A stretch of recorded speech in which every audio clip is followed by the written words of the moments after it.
Welcome back to In the Harbor, the podcast where sports, leisure, and finance meet. I'm your host, Jason Johns. Today I'm joined by my seldom co-host, Scott Lindsay. Scott, welcome back to the pod. We've had you on the bench for a while. That's quite all right. Great to be back, Jay. Excited about today's upcoming podcast. I think we got something really exciting. I see you have an Evan Scholars vest on. You know, we're not talking golf today. Yeah, it's just anytime you can give a little shout out to the Evan Scholars, never a bad omen coming from that. All right, I like it. We're excited to welcome Patrick Manning to the show. Patrick is an Olympic silver medalist in rowing, former senior partner at Bain Company, former head of group strategy at Anglo American and De Beers, and now the founder and fund manager of Manning Ventures One, a venture fund focused on high-growth companies across healthspan, nutrition, sport, and wellness. Patrick brings a rare perspective, someone who's operated inside elite performance environments, global boardrooms, and now early-stage investing. Today's conversation, we're going to connect those worlds and explore how healthspan, performance systems, and capital allocation intersect, and what that means for advisors, allocators, and long-term investors.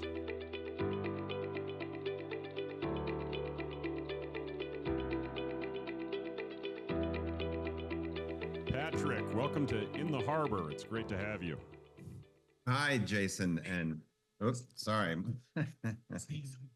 There we go. That's my phone. Thanks for having me. Great to be here. All right, we're looking forward to the conversation today. I thought to kick it off, why don't we start a little bit with kind of your entry into the business world, where you grew up, background that way. Sure. Well, I grew up in Hudson Valley, New York, about 90 miles north of Manhattan, conveniently close to the Hudson River. Did you say, business career and when it started? I used to do a paper route. That's perfect. That's exactly what we wanted to get into, the economics of the paper route. Okay. It's really a lost art in this digital age. Unfortunately, I think I had the Hyde Park townsman. So my town was Hyde Park, and that was a Wednesday only delivery. It could have been even once a month. So it's not like I was one of these guys up at 4:30 every morning delivering the paper. But I was up at 4:30 every morning to go rowing. All right. And so let's get into rowing. Did you started in high school, or were you rowing before that? So public school, small public school, I think of it as upstate New York. It wasn't a club, some kind of posh rowing club. The earliest you could start was 8th grade. So my friends pulled me down to the boathouse, and before I knew it, I was in this big old wooden shell going up and down the very cold and we would say rough water, but rough Hudson. Oh, that's fascinating. And then obviously you took to that, and you ended up, I'm assuming, a scholarship to Northeastern for rowing. Yeah, you said two things there. I definitely took to it. So I grew up in a very small house with kind of teenage parents, a little bit dysfunctional. It was good to you kind of use rowing to get outside of that environment, and I just took all that anxiety out on the oar. And that's the thing about rowing. You kind of have to pull hard, and you do well. So the oar was just a great way for me to release anxiety and get out there with a bunch of other people and teammates. And, we ended up winning the national championship from a very small public school, which for us was super exciting. Sorry, you said a second thing there, though, and my cat distracted me. Well, I then go into Northeastern for rowing. So oh, you right, won yeah. You won the national championship in high school. We did. Yeah, we did. We were these nobodies. The sport this was an Ivy League sport historically. We were racing against the St. Paul's and Andover's, kind of the boarding schools of the world. And we were the guys you didn't know about. We did. We won the national championship our freshman year. We couldn't quite keep it together all 4 years. We did well kind of in the next couple of years, and then it kind of started fading. There's all sorts of long stories behind that. But yeah, I ended up rowing in college. I was also a football player, so it was kind of football in the autumn and rowing in the winter and spring. And God knows what I was doing in the summer. I guess there was still some rowing, but other stuff as well, maybe some paper routes. And yeah, so I ended up deciding to go to rowing. I was into whatever Ivy essentially I wanted. They have big rowing programs. They want guys that can help them win. But we couldn't really afford it. My father was sort of pushing for athletic scholarship. They don't really give athletic scholarships. They said we could get financial aid, no problem. And I hesitate to say this on a podcast, but he was a small town accountant, let's put it that way. And because of that, he was very concerned about releasing his financial information. And therefore, we couldn't fill in the financial aid forms. And therefore, I didn't go to an Ivy League school. So Northeastern was great. I mean, I had a full scholarship, both academic and athletic. So if I wanted to quit rowing, I could just kind of kick back and keep the academic scholarship, which I think covered all of tuition. Athletic was room and board. So I was just a small town kid who was getting a paycheck for room and board, maybe early NIL type stuff in a way. And so I got there and I was like, oh, this is a disaster. It was a terrible boathouse. The program, I could just tell on day one that we weren't going anywhere. Low performance sort of organization. Had a little bit of a history, but had been in a long downward slide. And I kind of had a bad attitude in a way, partly because of that and some other reasons the first couple of years, but a bunch of things came together. And really unexpectedly, we ended up winning the national championship my junior year. So that was, another very exciting moment for us. And we, completely turned that program around. It was a little bit, when we left, partly given all this momentum, they built this unbelievable boathouse on the Charles River. Beautiful, the exact sort of place you'd want to row. It was a little bit like when I left my hometown. My parents built a new home. We always lived in that 750 square foot house, and as soon as I left, they upgraded. Things started going well, and same thing happened in college. Oh, they're empty nesters, so they get a bigger house. It's funny. So, Patrick, growing up in Massachusetts, there's a small little regatta that happens every year in Boston for the rowing community that I used to love going up in high school. Actually, if you rowed in it in the late 80s, I might have actually seen you there. But before getting to Northeastern, were you aware of the Head of the Charles? No, absolutely no clue. Didn't know what head racing was. So a normal rowing race in those days, at least for high schools, was 1,500 meters. College is 2,000 meters. You have the Head of the Charles in Boston and other head races, which are 3 miles. And in the case of the Head of the Charles, it's up and down a windy river. Happens in the autumn instead of the spring. Spring tends to be the main racing season. Head of the Charles, again, the world's largest rowing regatta, 3 miles in the autumn. And it was really in the early days, back when Scott, you and I were kind of involved, known for digging a hole in the ground and putting a keg into it. And then, the best parties in Boston for all the college kids. You may be a part of one of those. I'm not sure. I don't remember seeing any guys rowing, but I definitely remember the keg in the ground part. Yeah, he's seen the keg. That's the thing about rowing. It's not a spectator sport, right? It's like it's a picnic. It's a great picnic, or a day out with a keg, tailgating, I guess, of sorts. But nobody's watching the rowing. That's for sure. Well, and it's relatively short, right? We're talking not a really long time between races or race length. So if you sit there, you have a bunch of races, you just drink beer all day and watch as the boats go by. Yeah, exactly. We're actually trying to do something about that for the Olympics in 2028. I mean, rowing is, back at the turn of the century, rowing was actually, believe it or not, one of the biggest sports in the U.S. And I'm talking about the turn of the 20th century. And anybody who's seen Boys in the Boat or read Boys in the Boat, I'm going to struggle actually to think of the name of the author, which is absolutely terrible. But Clooney made the movie. This was a very, very big sport. I think bigger than football at the time, right? And it actually happened in Poughkeepsie in the Hudson Valley in my hometown. And unfortunately, it declined over time. And the part of the problem is it's a terrible spectator sport. You don't know who the athletes are.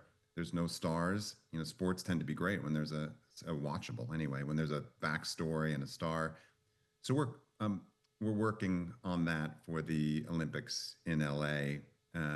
Given our sport, I'm not sure it's in decline, but I don't feel like it's in a growth phase either.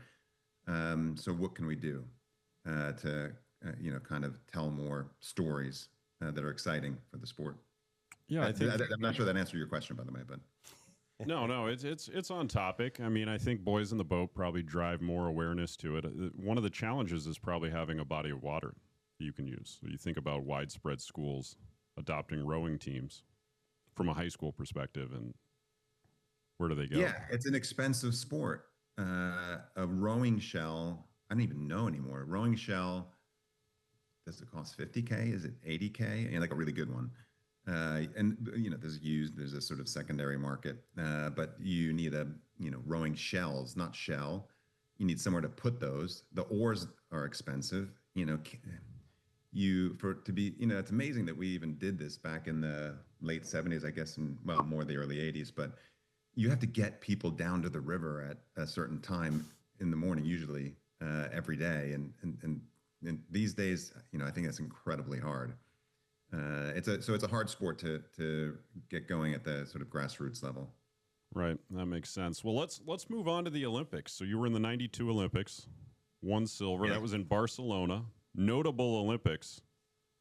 I'm sure you're aware of this, not because of rowing, but that was the Dream Team. Look, I couldn't be more aware that it wasn't because of rowing. When you are the rower and you show up in the athletes' village, and I don't know, Edwin Moses, I'm actually picturing this moment, is sitting there with like flocks of people just trying to get a piece of him. And as soon as you tell somebody you're a rower, they walk in the other direction, right? So it was like the opening ceremonies. Very excited for that. That was fun. We get to walk around the ring, but basically we were the opening act for the Dream Team. And so, it was, in the end, it was fun to have the Dream Team there. They kind of came down with us. It created, great photo ops. So I've got them all, and, went to all the games.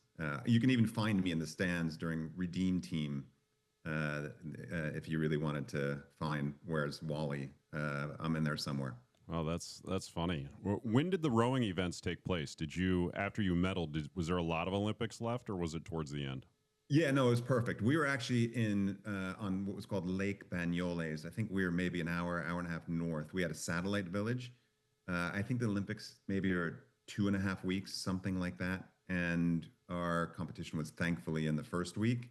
And it was separate. So we could be focused. We could do what we were there for, right? We actually were serious about it, and we wanted to do really well. And so you could get some sleep, right? You're not in the village, and you could be super focused.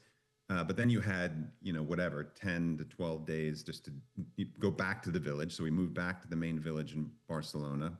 And I don't think I slept. I mean, literally for 12 days. It was unbelievable. So the competition was number one, but the parties were, Sports Illustrated, yacht, bull rings with, whoever, Schwarzenegger, Katie Couric, everybody basically. Oh, I'm sure it was just amazing. But that's why it's always good to have your event at the beginning.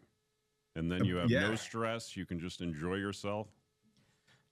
It was great. Outside of the Dream Team, then, what person, besides Edwin Moses, because you mentioned him, what athlete stands out the most that you were excited to meet at the '92 Olympics? Yeah, that's a good question. I mean, it was clearly, Charles Barkley, Jordan, Bird, Patrick Ewing, these guys, number one. I don't know, I'm not sure there was one, Scott. I mean, I got to meet a lot of the swimmers.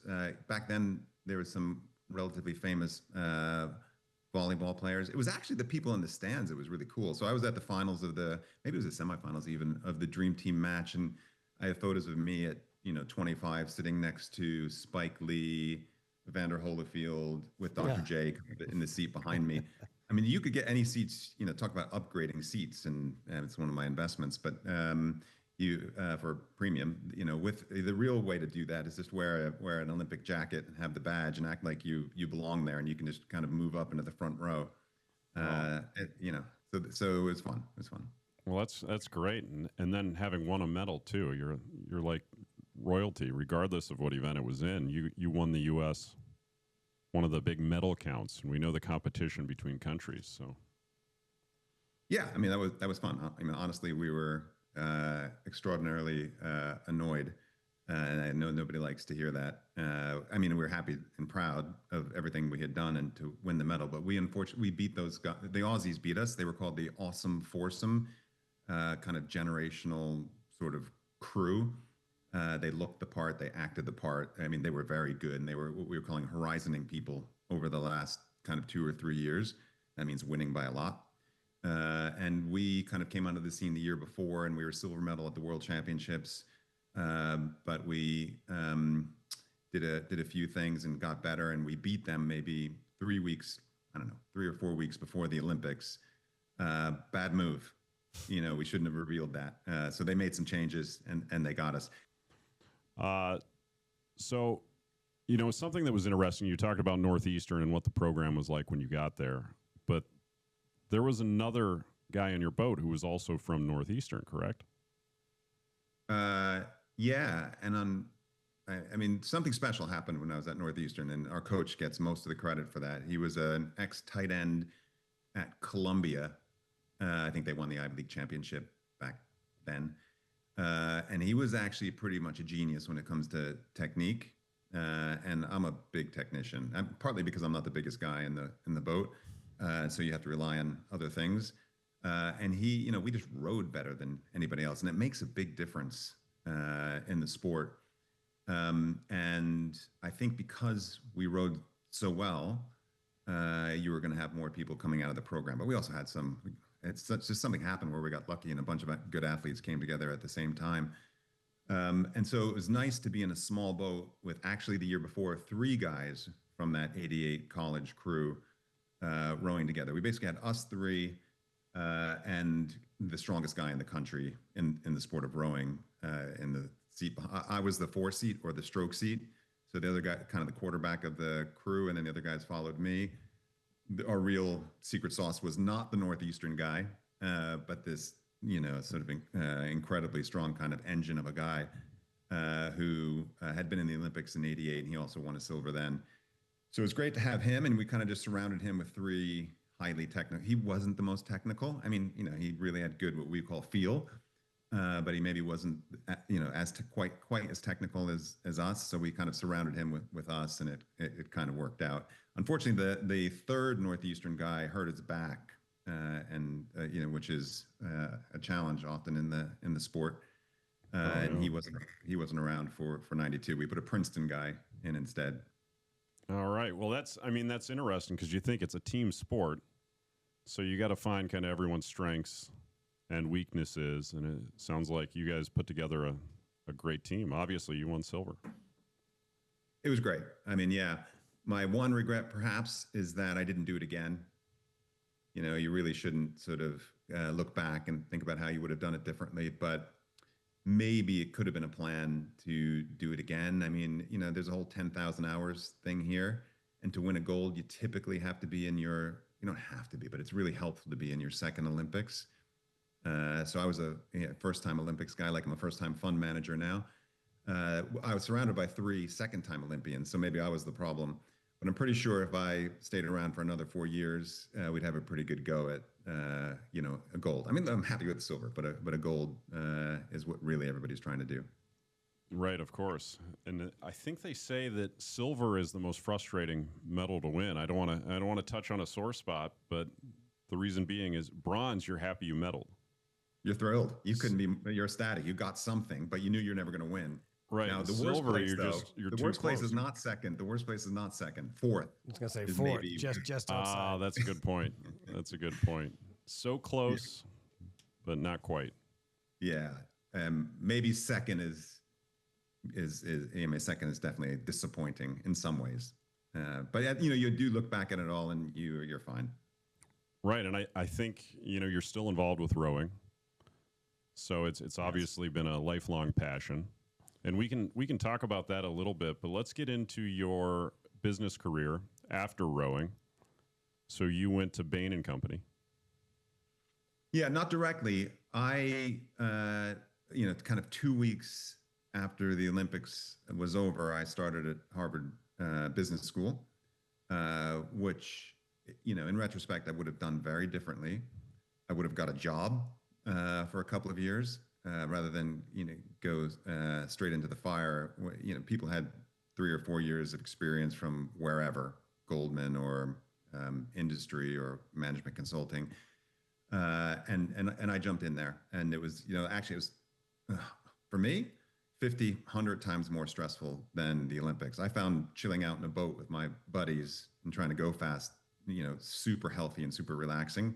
I found sitting in a amphitheater with 90 sharks who had way more work experience than me and could speak the business of language to be super stressful. Plus, they gave us a lot of work. So, yeah. And by the way, the grade was 80%, I think, based on class participation. I was fine with the written tests. It was the whole, trying to get in there verbally with all these folks. Right. And don't want anyone to... The attention was on me because I was looking like an Olympian at the time, right? I was like incredible shape, great tan. People, they announced it on day one and we have this Olympian who won a silver medal and blah, blah, blah. And by the way, the Olympics were a bigger deal back then, I think, than they are today. And so I felt there was a lot of attention on me, and it was tough. But I did then course correct a little bit. Actually, I went back to rowing for a year after the 2 years of business school, and then I started at Bain Company. Okay. And the idea was, I don't know a lot about business, so I don't know precisely what I'd like to do. The Bains, McKinseys, BCGs of the world are great places to train yourself or be trained in the business world. You see a lot of industries, you see a lot of business types, strategy, performance improvement, M&A. You do a lot of work in the private equity space, which was just kind of emerging back then. But I kind of thought I'd be there 2 years, get trained up, and then figure out what the hell I wanted to do. I ended up staying there for 22 years, or actually 20 years. Which is incredible. I think about talking to students today. A lot of them have no idea what they want to do. If you look at the public polls, everyone wants to be an influencer of some sort. I mean, that's the world we live in. But the reality is, some things just find you. So you mentioned Bain, 2 years, get some work experience. You stayed for 22. I think that's incredible. Yeah, and just to correct that, I did say 22, but 20 was what it really was, 19 or 20. Yeah, it was a great experience. And mainly I stayed because I continued to learn and be challenged, and I felt like I was being helpful. I know consulting can get a bad rap, but frankly, I really felt like we were helping companies do what they wanted to do, which is get more valuable. And it was, they would put us on the hardest problems. In the early days, and I wasn't there at the earliest of days. Mitt Romney was there at the earliest of days. He was famously Bain Capital, then went off and did a few other things. But it was still pretty much early days. And you go into a corporate, and I mean, it was definitely changing at the time. But there weren't a lot of ex-consultants. There weren't a lot of people who were data driven.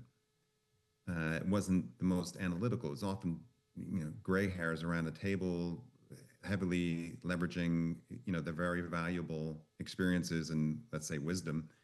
But, they weren't used to bubbles on a chart, and loads of data.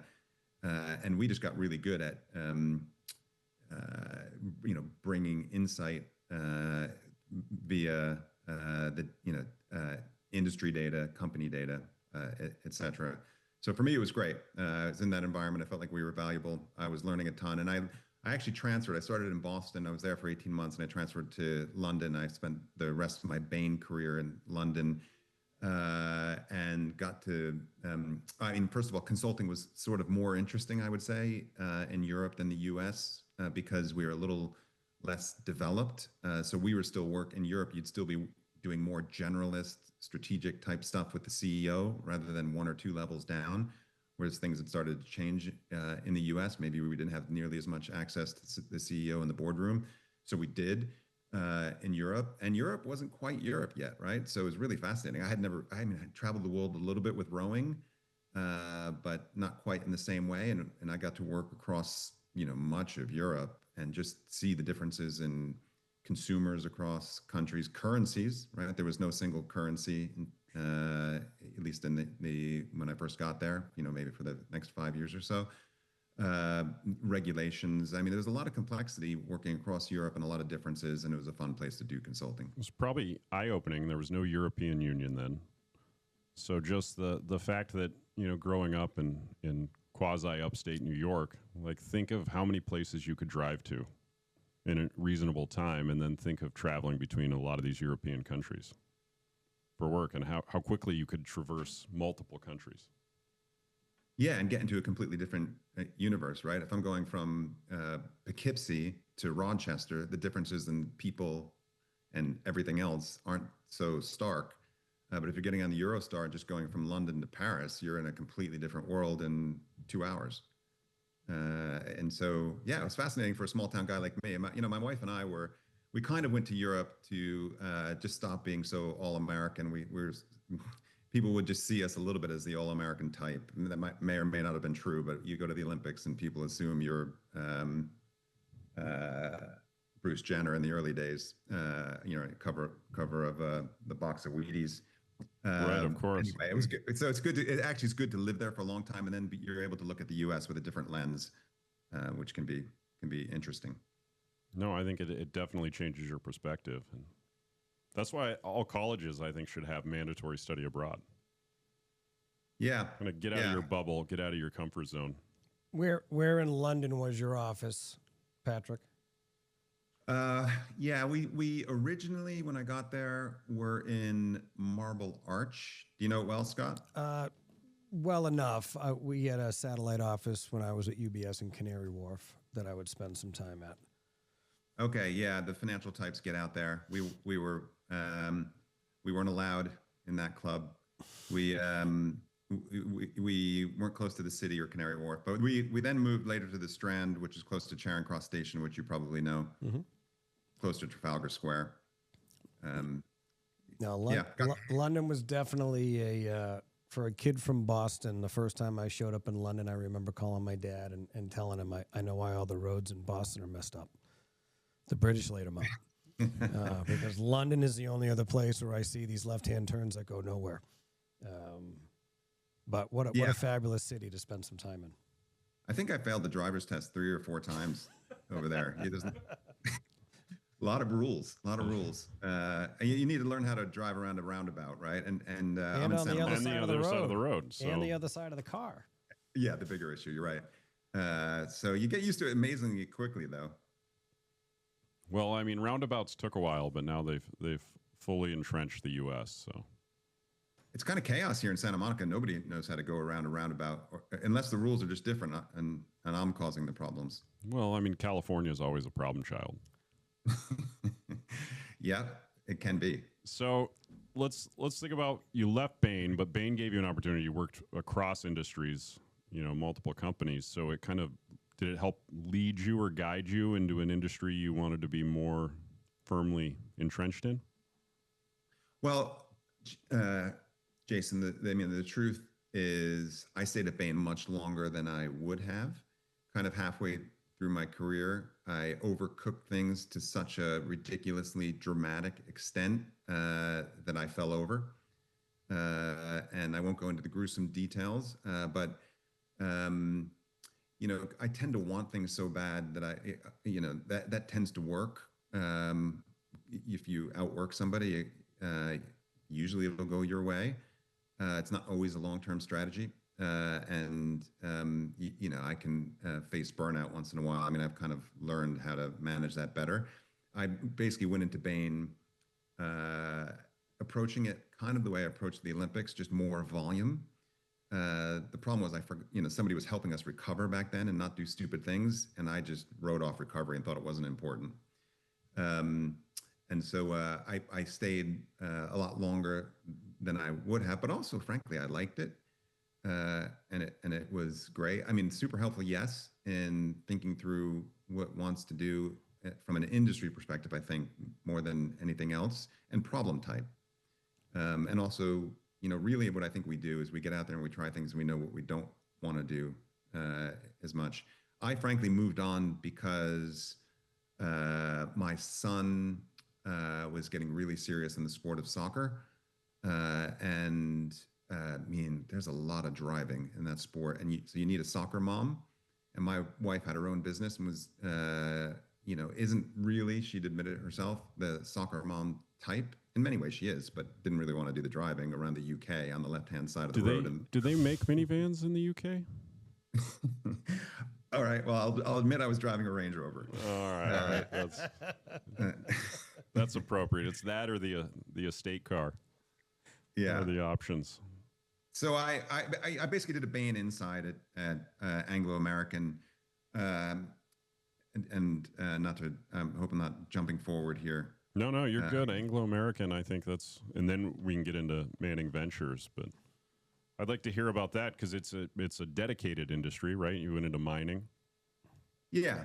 And it wasn't like I did 20 years of consulting and it's, mining's where I really want to be.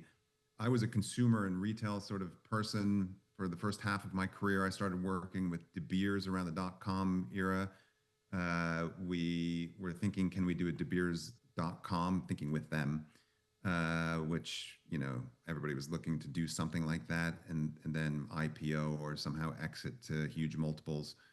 And we actually did an off-site incubation with Bain, De Beers, jewelry experts, advertising people, and others, and kind of worked out together that you need to touch and feel diamond jewelry, really, or the main consumers, let's say, are women, if it's even if it's gifting, and they weren't going to buy online, at least in those days. It's changing a little bit, but still, in many ways, much the same.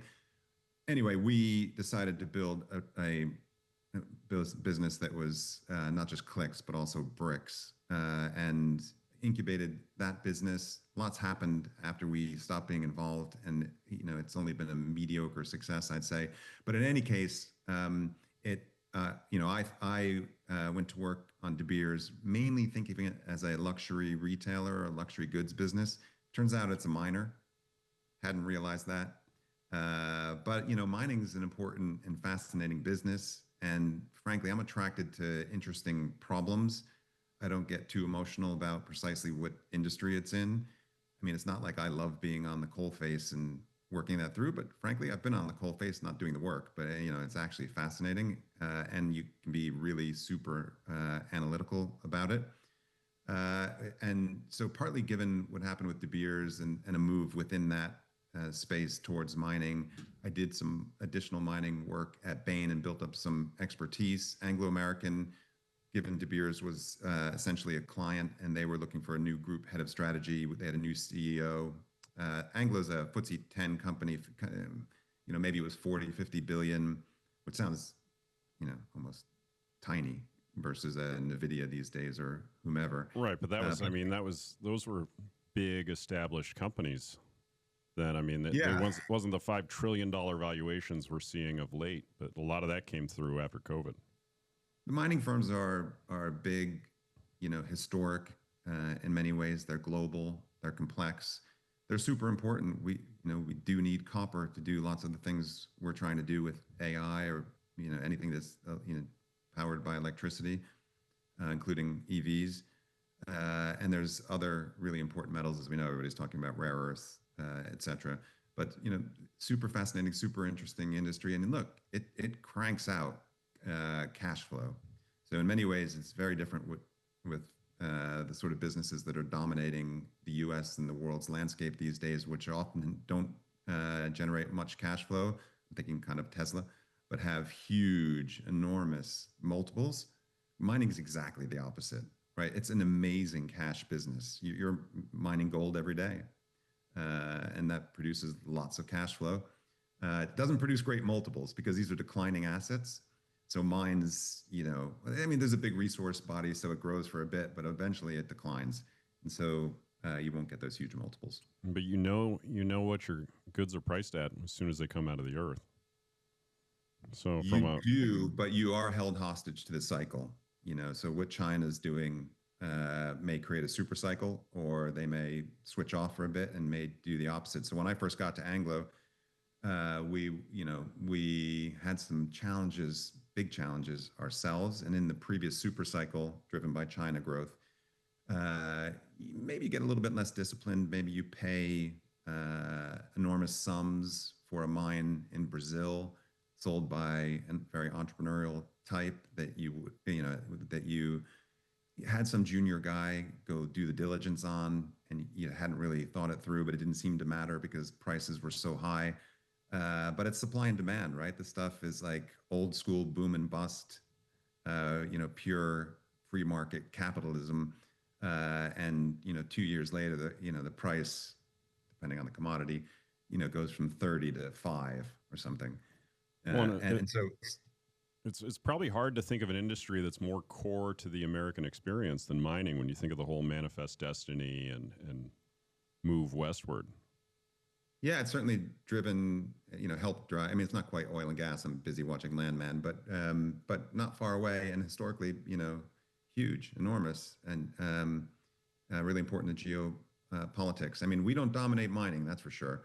That's not, we did a fair bit of mining in our west and some coal mining in our east, but the mining, the really big, enormous value copper mines. And other kind of polymetallic mines are South America, Australia, Africa, usually Southern Africa, and often in some hostile places like the DRC, right? Democratic Republic of Congo. So, I think it was awesome going through your background, but let's get into your current. Let's go to Manning Ventures a little bit. Tell us what you're focused on there, and I'd love to hear kind of your perspective. Having a career already, what's it like kind of branching out into the fundraising space? Yeah, look, this is a pivot for sure, but hopefully building on, the decades of experience I've had, and building up a certain kind of results track record, even across sports, but certainly I would think across Bain. And even across some small businesses I've been involved with. And really what I was kind of looking to do was combine chapter 1 of my career, which was sports, with chapter 2, which let's call it Bain. So strategy. Strategy. I mean, I did a lot of strategy there, but we did a lot of work in the private equity space, did a lot of work in performance improvement, M&A. And so, what do you get when you add those two things together? And, could I create something more interesting? I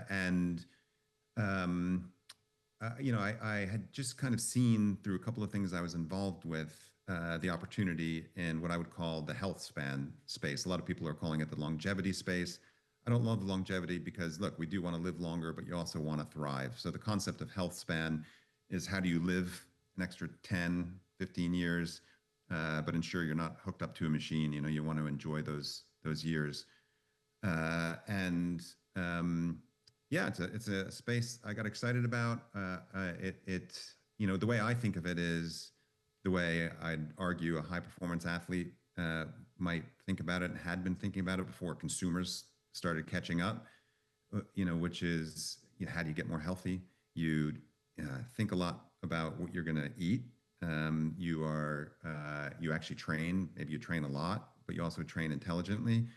There's actually a thing called recovery that nobody was thinking about. Certainly we weren't when I first started rowing. But recovery, how can I'd be really scientific about that. And then athletes are always thinking about, in my case, how do we make the boat go faster? How do you become a better athlete? And so you're constantly educating yourselves. So I like the health span area. I like that thinking, and it drove the 4 verticals I'm focused on, which are, nutrition, sport, wellness, and new sports media. So I'm using those as verticals. Those aren't perfect definitions of, industries or businesses, but it guides the fund. And I think there's, lots of growth, lots of disruption. We're seeing big winners. We'd like to find some of our own. The ones I'm thinking about at the moment are like Poppy. Right, that was huge. I'm not even sure it's a healthy soda, but it's a more healthy soda. Pepsi bought it for $2 billion. I think it was 7 years since founding the business, so that's not a long run to get to $2 billion. There's Vital Proteins, Oatly, which IPO'd, just oat milk IPO'd at $10 billion. But we're also again in sports, so things like Peloton. I know it's kind of had its challenges, but it IPO'd at I think about $8 billion. What else is out there? Whoop. I think they did a Series F at $3.5 billion. Nutrafol. People care about their hair. They'll take very expensive vitamins to help with that. And then the new sports media space, there's like The Athletic, Teamworks, and other businesses who've done really well. There's a lot. So big market, growing fast, lots of disruption, big winners. I started a fund to try and find big winners like that. Well, and it's interesting because I think as a society, everyone's gotten more focused on health and wellness. And there's probably some snake oil in there as well, but obviously the advent of the GLP-1s, and then everyone focused on that. But I think people are eating cleaner and healthier, not just from an RFK Jr. perspective. So many things have happened. I agree. Big shifts. GLP-1 is clearly, absolutely enormous. Probably in terms of kind of new value creation, probably second to only AI. One would think. I don't have the numbers to my fingertips, but Novo Nordisk, is worth well more than the country it hails from. I don't know. There's a lot of oil over there, but I'm pretty certain. I think you're right.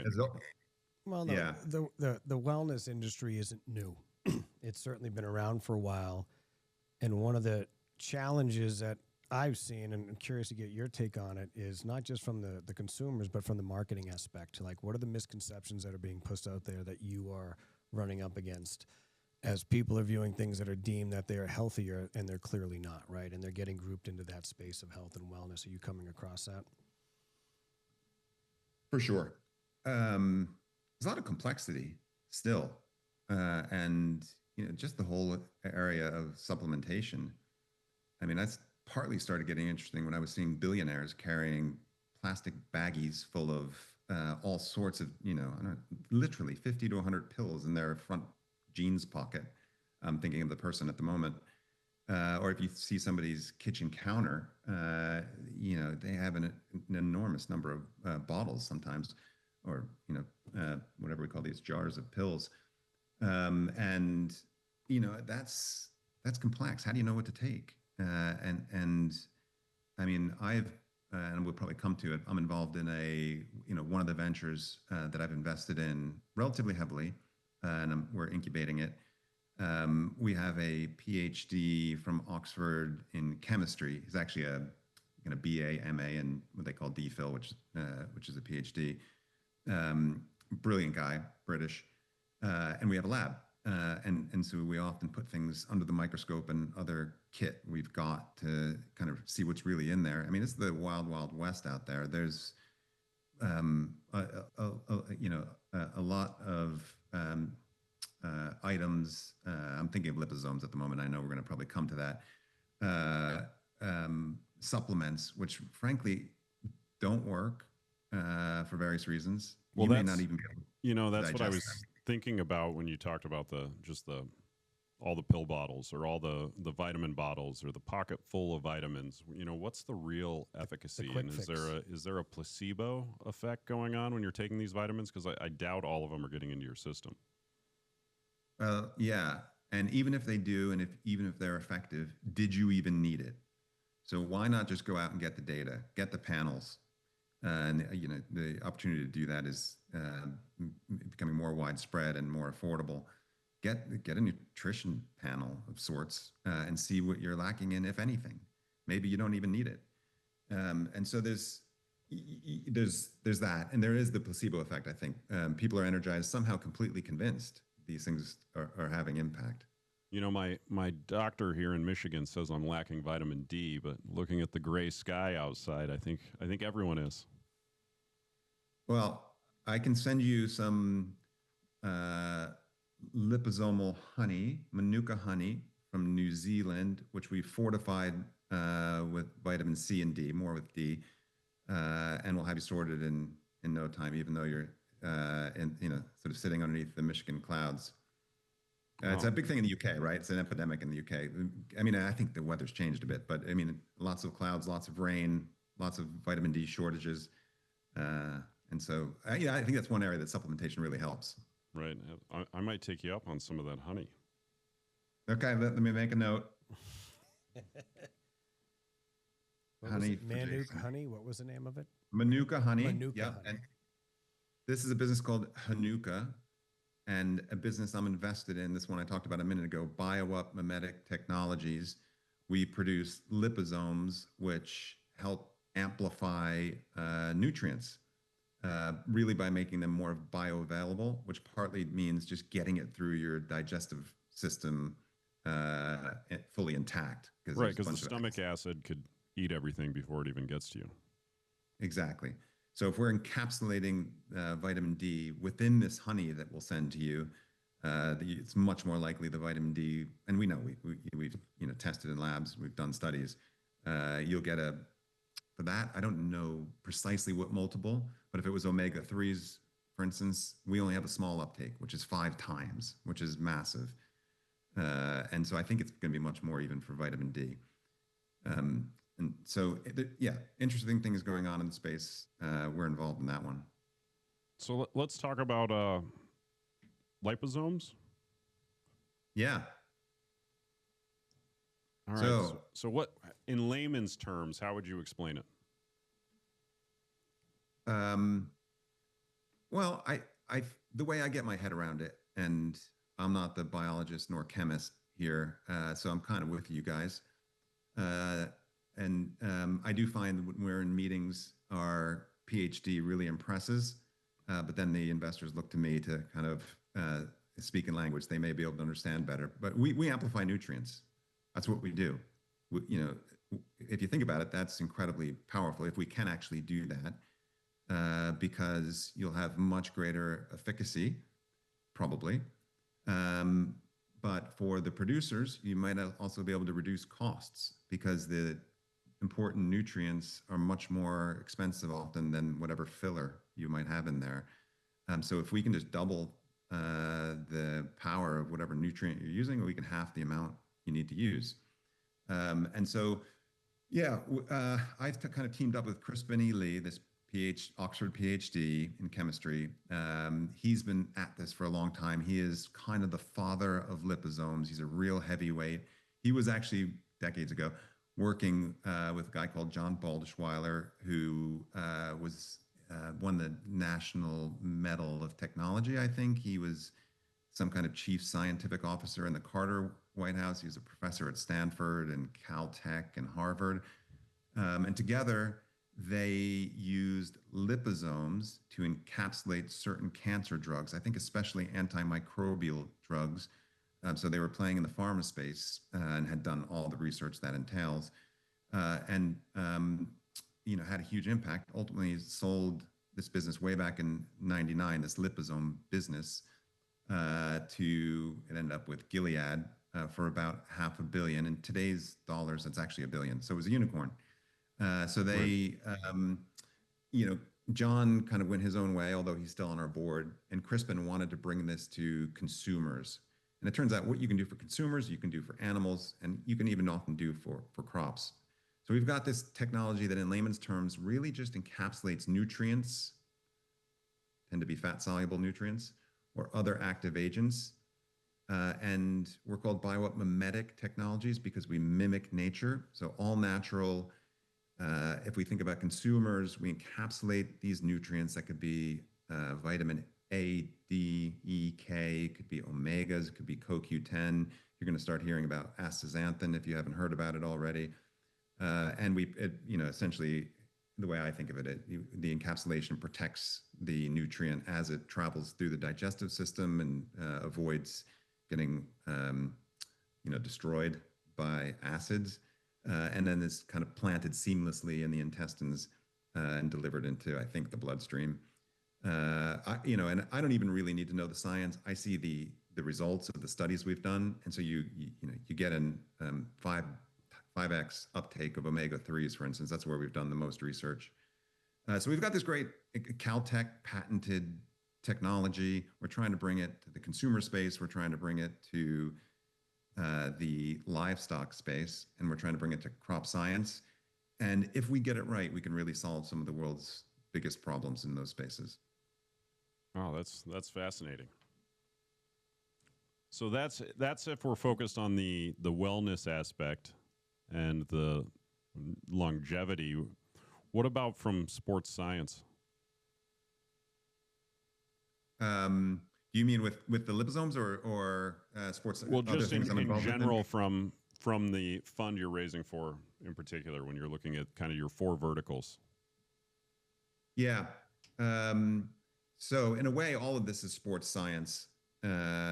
Eat better, but I think you probably mean in that sort of second vertical kind of, which I think of as sports kit and sports tech. We're not really investing in teams and leagues. Right. We're kind of team and league adjacent, which I think maybe is your language. And so, yeah, we're actually a little bit less involved in that space thus far.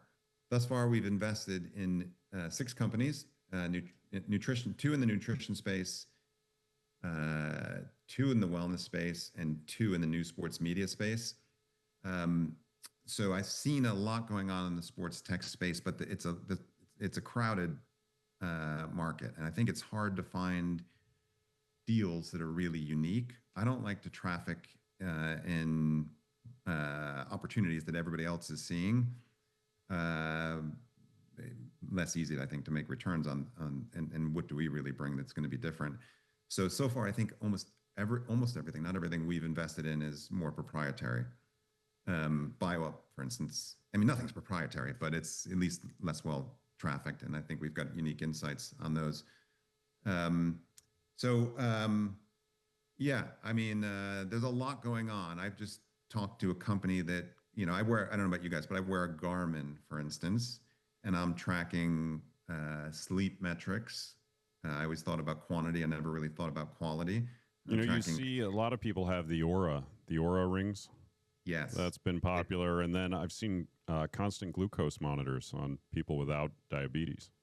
I think that's a big deal. And I hadn't thought about this, but if you train for the Olympics in rowing in the morning, you do a lot of work. Where you typically go afterwards, at least in the 80s and 90s, would be the diner. You eat a stack of pancakes and you put tons of syrup on it, and you just drove your GI index or glucose index through the roof. And then you wonder why you're so tired, and you need this enormous nap. And then you get back in the afternoon, and because of there was a big spike and then a trough. You're not optimizing your energy so well. I was talking to a British Olympian. I mean, this guy's like 6'8", just won the gold medal in Paris, and he's all over it. And he's even started a business kind of around it. But he I hadn't even thought of that. We didn't think about that stuff back then. But that's fascinating. And then I've got another one though that's actually measuring. I'm actually wearing this thing now. It's Python technology. Garmin measures what the cardiovascular system's doing. It kind of measures heart beats and rate in all sorts of different ways. The Python measures the bundle of nerves in your wrist. The nervous system, and gives you apparently better data. I've only just got this, so I need to test that. But yeah, that'll be interesting. There's loads of tech out there. I think a ring, I'm not sure how sustainable the Aura is. I mean, they've definitely grown, and it's kind of a signal if you wear the Aura. I mean, it's half the thing is you show that you care about health, and I don't know, maybe it gives you a chance to wear a ring if you wouldn't have wore a ring otherwise. But it strikes me as potentially not optimal. Just from where it sits on the body? Yes. Yep. I know some funds have done pretty well on the Aura, though. Well, I think the Apple Watch has been going through new designs to get more health-related data in it. Yeah. Just from sitting on the wrist. Yeah. Yeah, sure, that's true. And, I think there's innovations outside of Apple which may impact the Apple Watch. So this Python technology, they're not quite sure if they're going to be a B2C, kind of a branded, the next Garmin, or are they going to just develop the technology for the Apple Watch? could quite likely be the latter. Which is probably an easier business to be in, not from a scalability standpoint, but dealing with the consumer is there's so many different variables, as you know, and you think about the marketing budget that you have to spend and brand awareness. And yeah, consumer businesses, you're right. There's a lot of investment required, so one needs to think about that when they're investing. So speed kind of matters. I mean, that's why I like Poppy so much, is that they grew it quickly. I think they only did an A and a B round, and that's exactly what you want. I've got a couple of, in many ways, what I'm investing in is either a consumer business or experience or tech businesses. So I've got a couple of consumer businesses that I love, and they're traveling at speed. I mean, I'm just super impressed.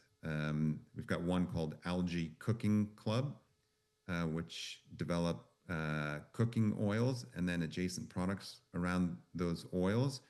And we've got Daniel Hume, who's the #1 chef in the world, as a co-founder. And he owns 11 Madison Park, which is a Michelin-starred restaurant in New York, and a whole brand has been built around 11 Madison Park. and their treatment of the consumer is legendary. Yeah, no, absolutely. And the oil is a tremendous product. I mean, if people are out there grilling or cooking elsewhere, the smoke point is 535, which is the highest smoke point out there. It's super nutrient dense. So talk about omegas. This is algae oil. It's a great source of omegas 3, 6, and 9, and it's sustainable. The competition is olive oil and avocado oil these days. There's lots of land use involved, in watering enormous avocado farms. You can grow algae, in a vat in Brazil, which is what they're doing. Right. Not to mention it's the second business of the drug cartels in Mexico is avocados. I saw that on a Netflix documentary. I saw that. They control the avocado business. It's too lucrative. Okay. Margins are too big. So we don't want to support the drug cartels with our avocado purchases. Yeah, I'll think about that next time I have my toast. Yeah, I just think of you remember the commercial? I think it was a Super Bowl commercial too. Avocados from Mexico. Okay, we have to be careful. But these. Go ahead, Scott. So it just interesting conversation, right? We're talking about the consumer and all these different things, right? So just to play devil's advocate for a second. Yeah. How much information is too much information for the consumer? Right? Because we're going from bad eating habits or not so healthy things to these extreme end. What's the gap in between, right? And then how much information to give to the end consumer makes it viable to them? Well, do you mean it may just create more anxiety? They don't know what to do with the information? I think anxiety would be the #1 thing it would create. Just what's the impact of having all this information coming at you every single day when it never came before? Is there kind of an equal ground where we can match up? Because the goal here is to get people to be healthier. I think what we've seen in the past, if we give them too much information, analysis paralysis can certainly take over. Is that something that you guys are thinking about in terms of how do we bridge the gap? How do we take them from point A to point B on maybe a lily pad approach versus a big jump? Well, look, I would recognize the problem you're highlighting. I agree. There's loads of complexity out there. People don't know yet what to do with it. There is certainly an increasing demand for it, though. So we just had a conversation the other day. We started a brand here. I've got 2 incubations. One is that Biomimetic Technologies. The second is Beauty FX. We've started a beauty edibles business. It's not the edibles you might think of immediately. It's really a protein bite that has beauty functionals. And it's really growing quite fast. But we're really getting into everything you need to get into in a business like that. And so we were just talking about, just taking this right to the front line. The assets or the ads one needs to build. And our thinking was, if you're building a premium brand, don't put a lot of words on the ad. So I'm talking about meta ads, mainly Instagram, maybe a little bit of Facebook. And my starting point was, don't put too much information on it. But consumers are consuming much more data. We're finding ads that include the right amount of copy, which is kind of smaller font and a little more detailed than I'd probably want, is almost required these days. And so it's, when I was rowing, I just looked at the ingredient label and made sure there wasn't fructose, high fructose corn syrup, that kind of stuff. And that was about it. These days, people are wanting to see the full NFP, nutrition facts panel. They're actually reading the small print around ingredients and thinking quite hard around it. I think you're right, though. I mean, so you have to kind of move in that direction. But if you want to do a lily pad approach and jump to the, lily pad that's 2 or 3 away, I think these businesses that are starting to collect the data and help you collect it really. And I'm not going to be able to think of an example offhand, I don't think, but I think that's partly where the future is, bringing what the billionaires are paying for here to different segments.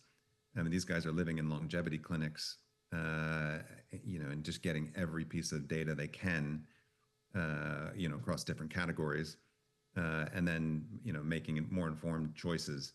So if that eliminates, if you do that and you start to understand yourself better, I mean, frankly, that could just create more anxiety. But if things are going pretty well, maybe you just notice you're a little short vitamin D. You've got a ready-made answer, and now you don't have to buy liposomal astaxanthin and all the other vitamins. You can just supplement on vitamin D. Well, and so I think it's data. I think it's personalized data. I do think the consumer is more informed than they ever have been before.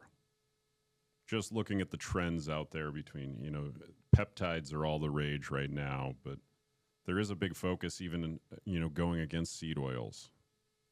Yeah. Well, so probably great timing for algae oil. Maybe more informed, but just as willing to look past, again, the quick fix industry, right? This isn't part of what we're talking about, but a lot of the diet industry, and that's multi-billions of dollars spent on quick fix, right? So it's an interesting. Or a good marketing campaign. Well, it's always a marketing campaign, right? As you go through, right? If you go look at your super healthy Greek yogurt and the 2 scoops of sugar that's in every cup, suddenly not as healthy as it was before, but I feel better because I'm eating yogurt. Right. It's baby steps. Absolutely. Incremental steps to wellness. Yeah, I think there's incremental steps and hopefully some bigger leaps. But I agree with you guys. There's just a radical increase in awareness around health and wellness, with nutrition involved. People are just thinking more about things at varying levels across, depending on the type of consumer we're talking about. Oh, absolutely. I think yogurt may be good enough for some. So I'd be remiss, since you're active in this space and you're researching all the verticals and you're looking at where the opportunity is. So I'd like to mention where someone can get in touch with you. Oh yeah, please do. They can just email me. Do you have a way of flashing? I'll add it into the show notes, your email, Yeah. but hopefully we can foster some conversations there around some of the businesses you're focused on right now and kind of some of the areas you're looking to explore. Yeah, I mean, let me be clear. I'm a business person. I'm not a nutritionist, right? And so, if people want to learn more about the latter and longevity and health span, I'm somebody who's heavily involved, so I'm seeing some things, but my knowledge is no way complete. But I'm always happy to discuss that. But I've also got a fund. I'm raising for the fund, and we're making investments. So always looking for help from anybody, along any of those topics.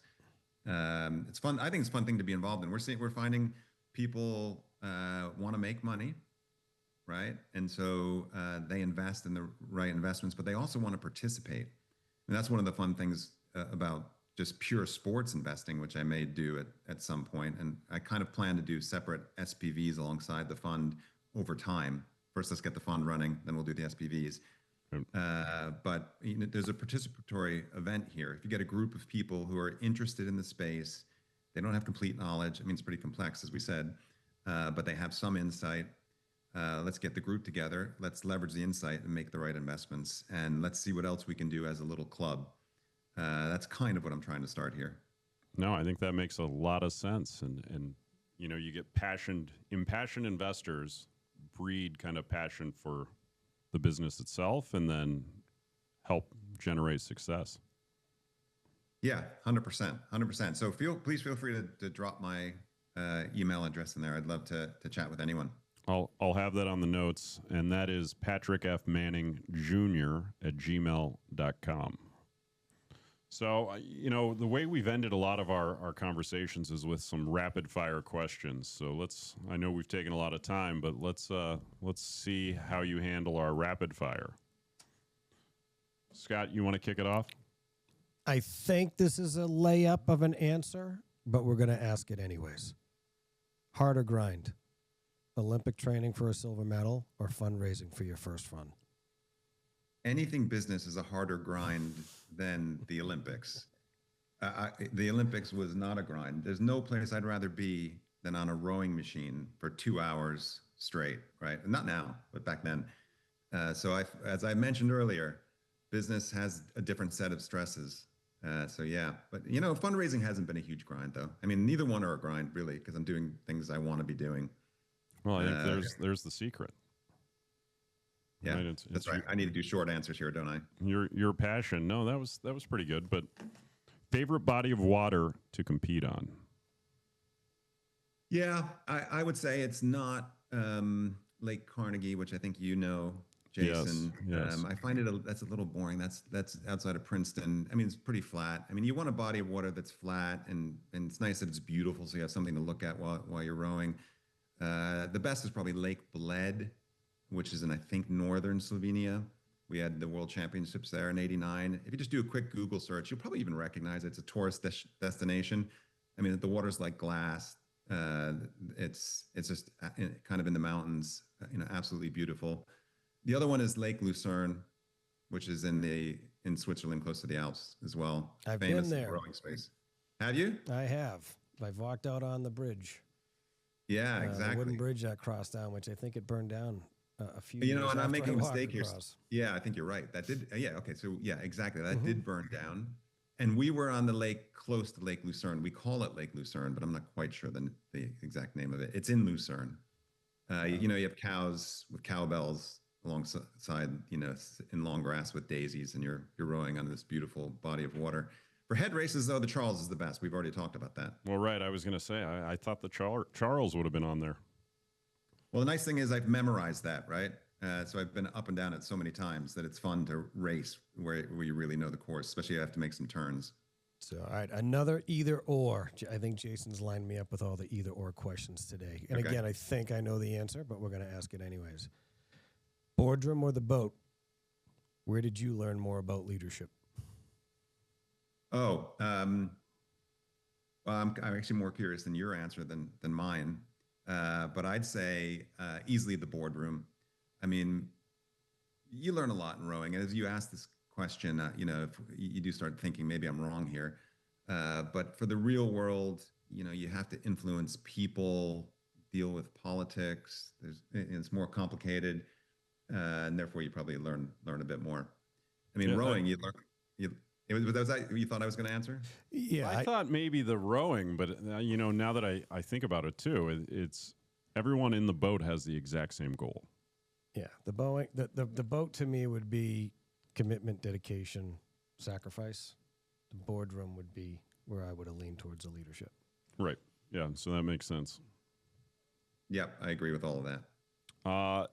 I think this. Scott, can you answer all my questions for me? You do a good job. I just like answering easy. I ask easy questions. That's my job.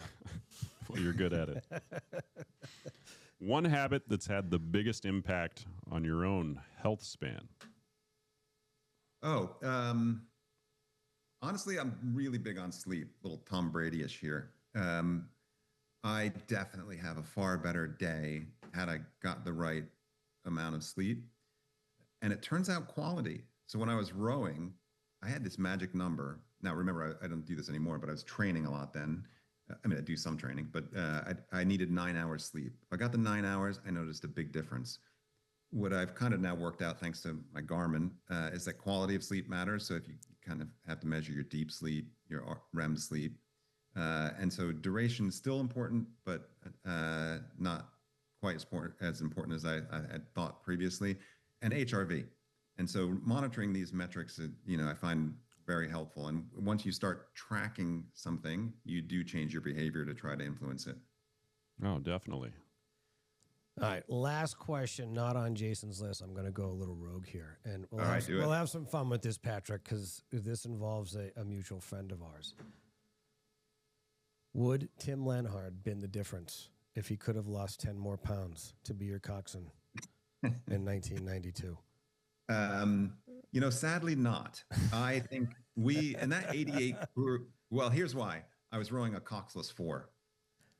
That definitely would have been a problem. No seat for him. That really changes. Yeah, he would have had to hang on to the end of the boat and just go for a ride, and it would have slowed us way down. But I think that 88 crew that I talked about at Northeastern had him in the boat too, yes, right? Correct. And we had another guy. Weirdly, I think we had at least 4 guys, including Tim, and maybe 5 who could have been at the Olympics. Tim was just 10 pounds too heavy, but he could have sucked it down. He just loves the weight room too much. He's a machine. He still is, coming in on, I think he's coming in on 80 now, but he definitely looks like he's only 60. Yeah, exactly. He's a great, talk about leadership. That's the role where we really learn about leadership, right? And the rowers, I have to set a rhythm. People follow it. I have to train really hard, be disciplined and committed. Lenny, I call him Lenny, Tim Lenhard. He's got to motivate people. He's got to cajole. He's got to use every tool in the toolkit, right? You're tired. You're evil when you get tired, and we're lazy in many ways, right? And so he's got to figure out how to get it out of us. And so that's where you learn a lot about leadership. So, my next question is a little interesting because I would say, what is the most misunderstood health trend right now? I think it is, and I think I maybe am guilty of jumping ahead. I think it is just supplementation. I think people don't know what to do. I think so that just, you get an Instagram post and it sounds like, astaxanthin or glutathione is the thing you need to do. But wait a second, now I need to do NAD+. What about good old fashioned letter vitamins? There's, omega-3, there's CoQ10. There's a really long list of things. And what are we even solving for? We solving for healthspan? Are we solving to look better? We, solving just to digest our food better or something? And so I think there's huge amounts of complexity and I'm just amazed at how convinced people are after they come off that Instagram post thinking they know the answer. But like you said, it's fine. If it creates placebo effect and some energy, and maybe they'll get some benefit. But I think there's a long way to go. And I think a lot of it just comes down to getting the data yourself, going and figuring out what you really need to do and then doing it. Right, opposed to just taking the Fred Flintstone multivitamin every day. It works. Yeah. You on the gummies or the chewables, Scott? You know what? I am very proud to say that I'm the only 50-plus-year-old at my doctor's practice on no medication. So yeah, that's good. I'm with you on that. I use a company called Orthomolecular for my multivitamins. It comes in a smaller pack. But all right, we'll have to do the deep dive on the data. We'll have to take a look at what Orthomolecular's doing. One last question, Patrick. Yeah, please. If you were not getting into the sports and health span and wellness sectors as an investor and a fund manager, what sectors do you find interesting right now outside of that? It's adjacent, right? And we touched on a little bit here, but the whole teams and leagues, space, sports more broadly. On the professional level? Yeah, and I wouldn't say as a ruthless investor, that's where I would go. Many of those businesses are just bad businesses, which throw off negative cash flow every year. But it's fun investing, participatory investing with hopefully a huge terminal value at the end. And so, look, I'd love to invest. Well, I'd put it this way. I would love to have invested in the Celtics at $330 million, having just sold, I think last year for whatever it was, $6.5 billion. And I'm not sure if this is quite getting at the crux of the question, but that's the sort of investing I'd love to head towards. And I'm thinking there's a fund here. It focuses on health span. There is a certain sport and training element within it. But then, let's see if we can find some interesting sports investments for that club of LPs alongside. Excellent. Yeah. That is awesome, Patrick. We appreciate your time. Thank you for sharing your story with us and more about Manning Ventures. Again, you can reach him directly at his email. We'll have it in the show notes. But I think that's it for the podcast. Thanks, Patrick. All right. Well, great to be with you guys. Thank you. Great to have you on, Patrick. Have a happy new year. Likewise.